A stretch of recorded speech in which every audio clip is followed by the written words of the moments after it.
पिछली कक्षा में हम काव्य लक्षण अथवा काव्य की विशेषताओं के बारे में चर्चा कर रहे थे। उसी क्रम में आज हम बात करेंगे भामह भरत के पश्चात अन्य आचार्यों के द्वारा काव्य लक्षणों के बारे में दी गई परिभाषा या काव्य लक्षण के बारे में दिए गए अपना मंतव्य। दंडी ने काव्य लक्षण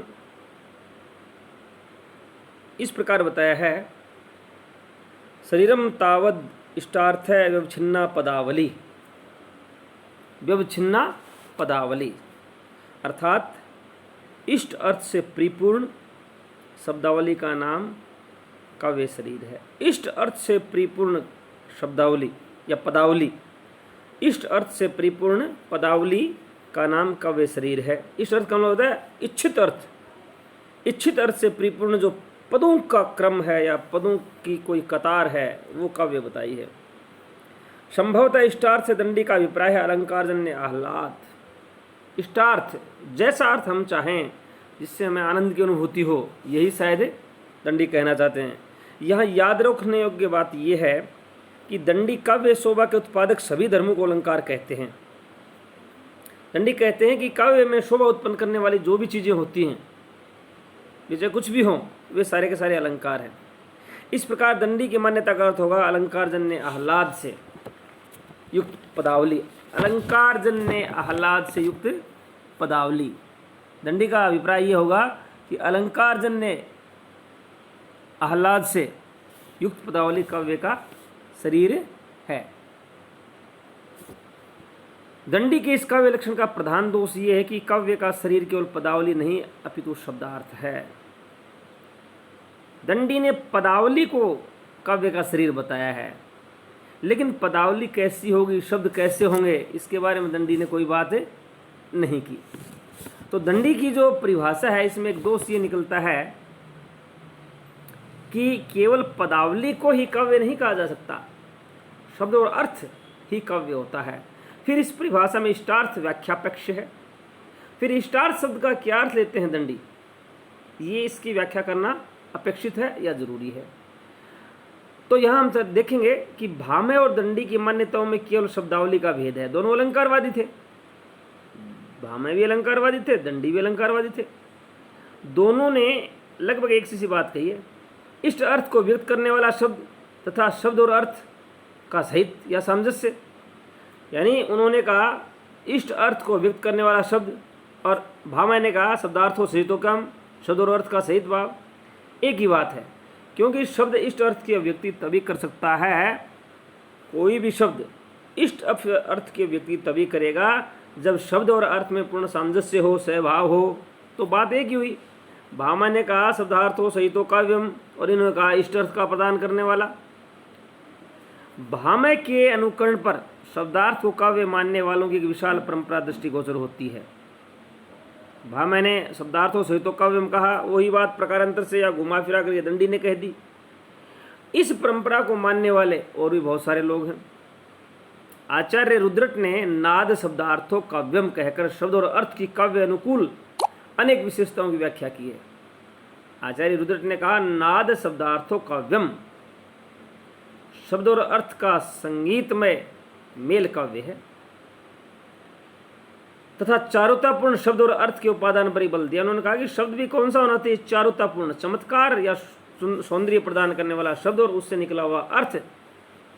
इन्होंने कहा है कि यही महत्वपूर्ण, यही काव्य का लक्षण होता है। फिर ध्वन्याचार्य आनंदवर्धन, ध्वन्यालोक के जो लेखक हैं आनंदवर्धन, जिन्होंने ध्वनि संप्रदाय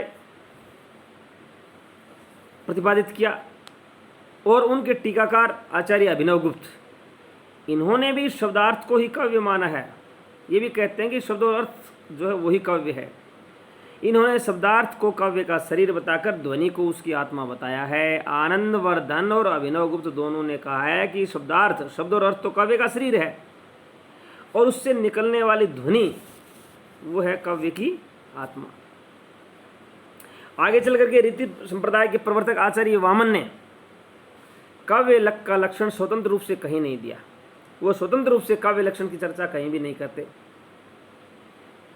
लेकिन उन्होंने काव्य के विषय में यत्र तत्र अपने मंतव्य प्रस्तुत किए हैं। उनके आधार पर कहा जा सकता है, उनकी एक परिभाषा गढ़ी जा सकती है। वो कहते हैं काव्य उस शब्दार्थ को कहते हैं जो दोष रहित हो और गुण तथा अलंकार सहित हो। दोष रहित, गुण और अलंकार सहित। वामन का ये कथन जो है उपयुक्त लक्षण उपयुक्त रूप में निर्धारित किया गया, यानी उन्हीं के आधार पर किया गया जो पहले आई ये परिभाषा है। इन्होंने कोरे शब्दार्थ को काव्य नहीं माना। वामन की विशेषता ये थी कि उन्होंने कोरे शब्दार्थ को काव्य नहीं माना, तो उन्होंने दोषों के त्याग तथा गुण और अलंकार के ग्रहण को भी काव्य के स्वरूप में स्थान दिया है। वो कहते हैं कि दोषों का त्याग होना चाहिए और गुण और अलंकार का ग्रहण होना चाहिए, वो काव्य है। उसके बाद भोजराज और मम्मट आदि के काव्य लक्षण इसी धारणा पर आधारित हैं। उन्होंने वामन का अनुकरण किया है।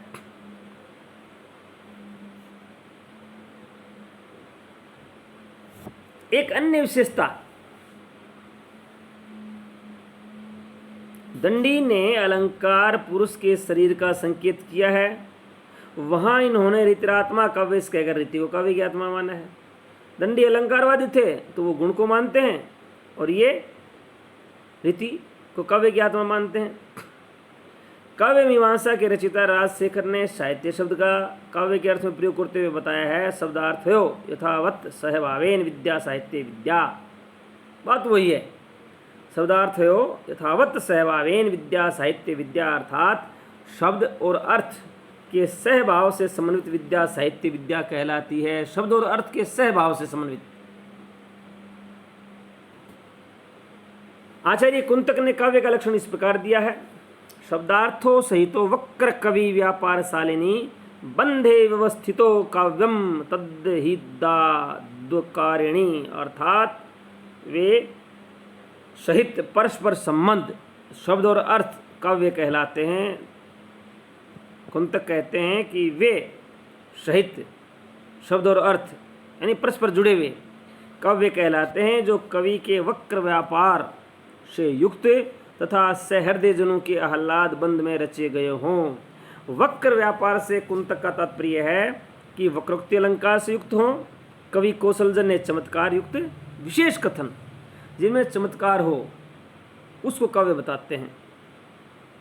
निष्कर्ष रूप में कहा जा सकता है कि कुंतक को भामह के अनुसार शब्दार्थ का कोरा सहित भाव अविष्ट नहीं है। यानी भामह तो कहते हैं शब्द और अर्थ का सहित भाव ही काव्य है, लेकिन कुंतक कहते हैं ना, कोरा सहित भाव काव्य नहीं होता, उसमें वक्रोक्ति होनी चाहिए और उसमें सहृदय प्लस आह्लादता, सहृदयता भी हो और आह्लाद, इन दोनों तत्वों का भी मिश्रण हो। इनकी जब अभिव्यक्ति हो वह काव्य है। स्पष्ट है कि कुंतक ने अपने काव्य लक्षण में वक्रोक्ति पर बल दिया है। आचार्य विश्वनाथ ने काव्य के इस लक्षण पर यह दोष लगाया, कुंतक का जो लक्षण था उस पे आचार्य विश्वनाथ फिर अलंकारवादी थे, वो दोष लगाया कि वक्रोक्ति तो एक अलंकार मात्र है, तो एक अलंकार मात्र काव्य की निमित्त अर्थात आत्मा कैसे हो सकती है? एक अलंकार काव्य की आत्मा कैसे हो सकती है? वस्तुतः आचार्य विश्वनाथ ने यह आरोप जानबूझकर किया है क्योंकि वो अलंकारवादी थे। कुंतक वक्रोक्ति को केवल अनुप्रास और उपमा की तरह अलंकार नहीं मानते। वो तो कहते हैं कि ये तो अन्य अलंकारों से अलग अपूर्व अलंकार है, वो सामान्य अलंकार नहीं है। वह कुंतक कहते हैं कि ये विचित्र अभिधा होने के कारण ध्वनि के निकट है, कि ये विचित्र अभिधा है, कहने का कि विचित्र ढंग है। अतः कुंतक की वक्रोक्ति को एक अलंकार मात्र मानना या कहना अनुचित या समुचित नहीं है कि भाई वो कि अलंकार मात्र नहीं है। पर इस काव्य लक्षण को भी आदर्श तथा मान्य नहीं कहा जा सकता। ये नहीं कह सकते हम कि कुंतक का काव्य लक्षण सर्वोपरि है और एकदम सही है, क्योंकि एक तो ये रीति के समान मूलतः बाह्य तत्व पर अधिक बल देता है। रीति में भी बाह्य तत्व पर बल था, वक्रोक्ति भी बाह्य है। अलंकार, वक्रोक्ति एक प्रकार का अलंकार है और वो काव्य के अंदर से नहीं बाहर से आरोपित होता है। दूसरे, वक्रोक्ति शब्द पारिभाषिक तथा दुर्गम है। साधारण पाठक के लिए ये मुश्किल चीज है। संस्कृत काव्य साहित्य के समन्वयवादी आचार्य मम्मट की बात करेंगे। अब हम मम्मट जो है उनका काव्य लक्षण इस प्रकार है।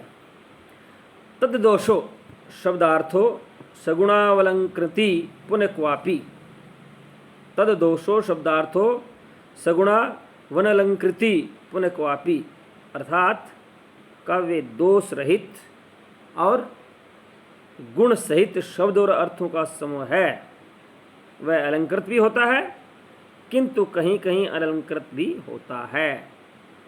मम्मट ने एक बड़ी समन्वयवादी परिभाषा दी है। वो कहते हैं कि काव्य दोष रहित होना चाहिए, या काव्य दोष रहित होता है, गुण सहित होता है, शब्द और अर्थ का समूह होता है, वह अलंकृत भी होता है किंतु कहीं कहीं अनअलंकृत भी होता है, अर्थात अलंकार नहीं भी हो, गुण हो, दोष रहित हो और अर्थ और शब्द का समूह हो, तो वह काव्य है।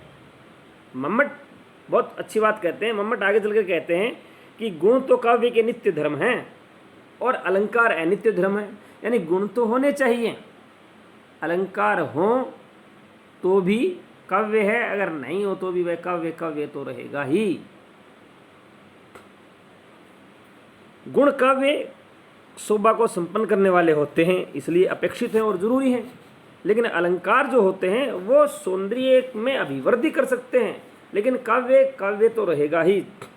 इसलिए मम्मट ने काव्य में गुणों की स्थिति अनिवार्य मानी है और अलंकारों की वैकल्पिक, कि गुण अनिवार्य हैं, गुण तो होने ही चाहिए, अलंकार हो तो ठीक और न हो तो भी काव्य काव्य तो रहेगा ही। मम्मट का जो काव्य लक्षण है उसकी विस्तार से आलोचना साहित्य दर्पण की रचयिता विश्वनाथ ने की।